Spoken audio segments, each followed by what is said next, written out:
ഒരു ദിവസം എൻ്റെ അനിയത്തിൻ്റെ മകനായവന് ഇവൻ കയറി നീന്തൽ മുഖവുമായിട്ടാണ് അവൻ ഇവിടെ എത്തിയത്. അവനാണെങ്കിൽ നീന്താൻ ആഗ്രഹം ഉണ്ടെന്നല്ലാതെ അവനക്കൊരു പേടിയായിരുന്നു, വെള്ളത്തിൽ കീയാനൊരു പേടി. അവൻ പറയുന്നത് പപ്പ കീന്ന്, അല്ലാതെ അവന് കീയുന്ന ഒരു വിഷയത്തിലും ഇല്ല. എന്താ പറയാനോ ഗൈസ്, അവനക്ക് വേണ്ടതെല്ലാം വാങ്ങിക്കൊടുത്തു.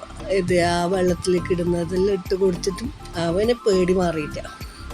അങ്ങനെ ആകെ പനോട് ചൊടിച്ചിട്ട് നിന്നിട്ടുള്ളതാണ് അവൻ.